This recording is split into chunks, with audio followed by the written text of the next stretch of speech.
Hello everyone, welcome back to my channel.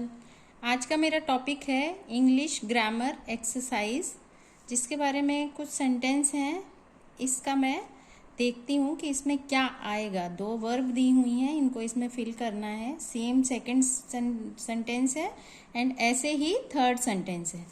तो हम अगर बात करते हैं फर्स्ट सेंटेंस की, तो इसमें ही, फिर dash to college every day, like कि कुछ काम है जो डेली बेसिस पे हो रहा है, यानी कि यहाँ पे कोई ही हैं जो कि डेली कॉलेज जाते हैं। अब जैसे ही कुछ ऐसा काम है जो रेगुलर हो रहा है, डेली हो रहा है, एवरीडे हो रहा है, तो इसका मतलब कि वो कौन सा टेंस है? प्रेजेंट सिंपल टेंस, जिसको हम इंडेफिनिट टेंस भी बोलते हैं। अब हमारा जो प्रेजेंट सिंपल टेंस होता है, उसका रूल क्या होता है कि जो वर्ब होती है उसकी फर्स्ट फॉर्म आती है, यानी कि first form of the verb, और यह उसके साथ एस या ई एस लगता है। अब यहाँ पे हमारा जो वर्ब की फर्स्ट फॉर्म आएगी, उसके बाद का सेंटेंस आप पढ़ेंगे तो अब यहाँ पे हमारे आईएनजी दिया हुआ है, जो कि टोटली रॉन्ग है। प्रेजेंट इंडेफिनिट टेंस में कभी भी आईएनजी नहीं आता। जो वर्ब होती है उसके साथ ई एस या एस लगाया जाता है। तो यहाँ ही है तो ही के साथ आएगा ई एस, तो ये गोज, यानी कि goes to college every day.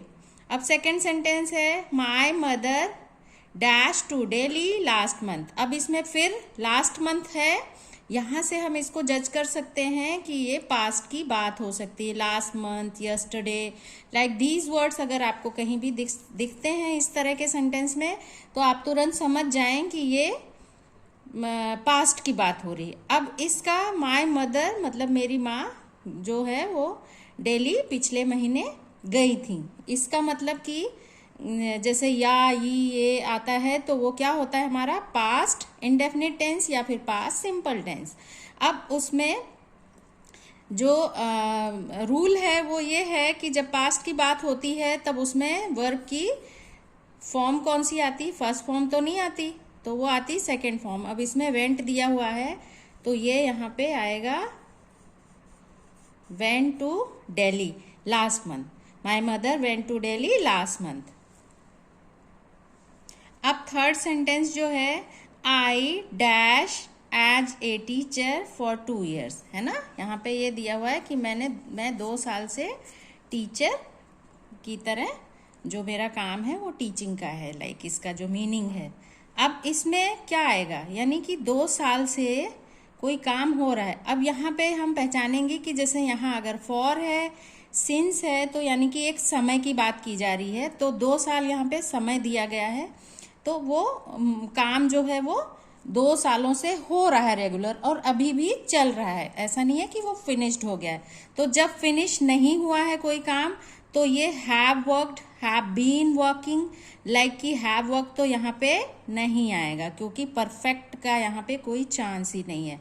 अब यहाँ पे आया हमारा हैव बीन वर्किंग, यानी कि इसमें पास्ट परफेक्ट कंटिन्यूअस टेंस का यूज होगा। तो यहाँ ये वाला सेंटेंस जो है वो करेक्ट है।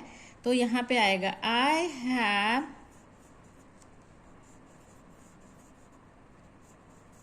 बीन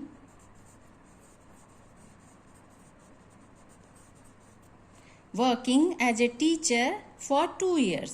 तो ये वाला करेक्ट है, ये वाला रॉन्ग है। इसमें ये करेक्ट है, ये वाला रॉन्ग है। इसमें ये वाला करेक्ट है और ये वाला रॉन्ग है। तो अगर आपको मेरा वीडियो कैसा लगा ये मुझे कमेंट करके ज़रूर बताइए, और आपका कोई सुझाव हो तो प्लीज़ प्लीज़ प्लीज़ वो भी मेरे साथ शेयर कीजिए। मेरे जो चैनल है, अगर आप फर्स्ट टाइम विजिट कर रहे हैं तो प्लीज़ उसको लाइक कीजिए, और अगर आपको पसंद आता है वीडियो तो इसको शेयर कीजिए। Subscribe my channel. Thank you.